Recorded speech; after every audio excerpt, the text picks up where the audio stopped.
ঈদের স্পেশাল এই সেমাই রান্নাটা অনেকেরই অজানা। আজকে আপনাদেরকে এই রেসিপি শিখিয়ে দেব যারা নতুন রাঁধুনি ব্যাচেলার ভাইরা আছেন।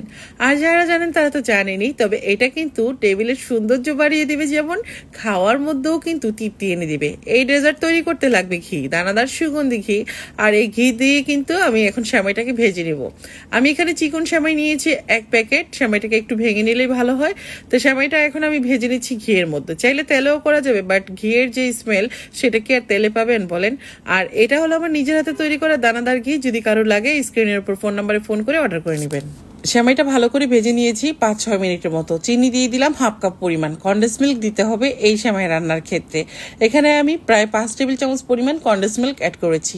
কনডেন্স মিল্ক না দিলে কিন্তু এটা আঠালো হবে না, তাহলে কিন্তু আপনার যে ডেজার্টটা তৈরি করতে যাচ্ছেন সেটা কিন্তু তৈরি করতে পারবেন না। আর এই ডেজার্টটা খেতে এত বেশি মজা, ক্রিস্পি আর ভেতরে থাকবে কাস্টার্ডের পুরে ভরা। খুবই সামান্য পানি এখানে অ্যাড করে দিলাম। 1 কাপের 4 ভাগ পানি দিলেই কিন্তু হয়ে যাবে। এখন খুব ভালো করে চুলার আঁচটা মিডিয়ামে রেখে নাড়াচাড়া করতে হবে। নাড়াচাড়া করতে করতে যখন একটা আঠালো ভাব চলে আসবে আর এর মধ্যে সেমাইটাও কিছুটা রান্না হয়ে যাবে, তখন কিন্তু চুলাটা অফ করে দিতে হবে। এটা বানিয়ে কিন্তু ফ্রিজে রেখে দিতে পারেন, ইফতারের সময়ও কিন্তু সার্ভ করতে পারেন। তবে ঈদের মধ্যে এই ডেজার্টটা অবশ্যই তৈরি করবেন। এটা টেবিলের সৌন্দর্য যেমন বাড়িয়ে দেবে, যে কেউ খেয়েও কিন্তু অনেক বেশি তৃপ্তি পাবে। আর এই তো আমার রান্নাটা অলমোস্ট হয়ে গেছে। এখানে দিয়ে দিলাম এলাচি পাউডার, খুবই সামান্য, যেহেতু এলাচি পাউডারের ফ্লেভারটা খুবই স্ট্রং থাকে। তো এখন আমি চুলা অফ করে দিলাম। এদিক থেকে নিয়ে নিলাম কেকের একটা মোল্ড, আর এর মোল্ডের মধ্যেও কিন্তু আমি ঘি দিয়ে এভাবে ব্রাশ দিয়ে করে নিচ্ছি। এতে করে কিন্তু যখন আমি এটা তুলবো খুব সহজে উঠে যাবে। এই তো আমি এখন গরম গরম সেমাই নিয়ে এভাবে চামচ দিয়ে চেপে চেপে বসিয়ে দিচ্ছি। এতে করে কিন্তু এটা পাখির খাঁচার মতো হয়ে যাবে। আপনারা শুধু দেখতে থাকেন তাহলেই বুঝে যাবেন। খুবই সহজ এটা বানানো, বাট এটা খেতে অনেক মজার। কোথাও বানিয়ে নিয়ে গেলেও কিন্তু সে খুশি হয়ে যাবে। যদি আত্মীয় স্বজনের বাসায় নিয়ে যান, দেখে হয়তো বুঝতে পেরেছেন এটা কতটা লোভনীয় হতে যাচ্ছে। তো এইভাবে করে আমি পুরো মোল্ডের মধ্যে দিয়ে দিব। মাঝখানটা ফাঁকা থাকবে আর চতুর্পাশটাতে এভাবে ছড়িয়ে ছিটিয়ে। আপনাদের কাছে যদি কেকের মোল্ড না থাকে, এরকম ছোট বাটি অথবা চায়ের কাপেও কিন্তু এভাবে সেমাইটাকে বসিয়ে নিতে পারেন। এতে করেও কিন্তু খুব সুন্দরভাবে হয়ে যাবে।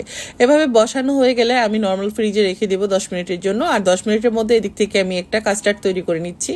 2 টেবিল চামচ পরিমাণ দিয়ে দিলাম কাস্টার্ড পাউডার, 2 কাপ পরিমাণ দিয়ে দিব দুধ, আর আমি কনডেন্স মিল্ক এখানে অ্যাড করেছি প্রায় 4 টেবিল চামচ পরিমাণ।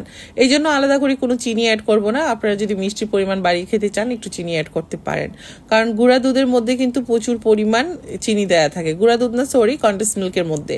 এখন অনবরত নাড়তে থাকবো। নাড়তে নাড়তে যখন দেখবো এরকম ভারী হয়ে আসছে, তখন কিছুটা আমি তুলে নিচ্ছি। আর এখানে আমি একটু জর্দার রং অ্যাড করলাম, এতে করে কালারটা সুন্দর আসবে। আর বাকিটা কিন্তু এরকম সাদাই রেখে দিলাম।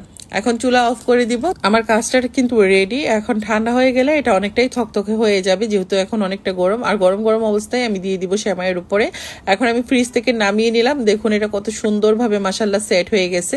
এভাবে করে নাইফ দিয়ে 2 পাশ থেকে চাপ দিলেই কিন্তু সুন্দর মতো উঠে যাচ্ছে, একদম পাখির খাঁচার মতো দেখা যাচ্ছে, তাই না? খেতে যে কতটা মজা, বাসায় তৈরি না করলে কিন্তু বুঝতেই পারবেন না। আই হোপ আপনারা যখন তৈরি করবেন নিরাশ হবেন না। আর এরকম রেসিপি পেতে আপনাদের কেমন লাগে কমেন্ট করে জানাবেন। ভালো লাগলে অবশ্যই ভিডিওটা বেশি বেশি করে শেয়ার করবেন, কারণ আপনাদের একটা শেয়ার আমার জন্য কিন্তু অনেক বেশি উপকারী। তো সবগুলো আমি তুলে নিচ্ছি। তো দেখি আমার মন ভালো হয়ে যাচ্ছে। যখন কোনো রেসিপি পারফেক্ট হয় তখন আমার অনেক ভালো লাগে। যেটা বাটিতে দিয়েছিলাম সেটা দেখলাম আরও বেশি সুন্দর হয়েছে, তবে বেশি বড় হয়ে গেল। তো ছোট ছোটগুলোই কিন্তু ভালো, কারণ একজন যেন একটা খেতে পারে।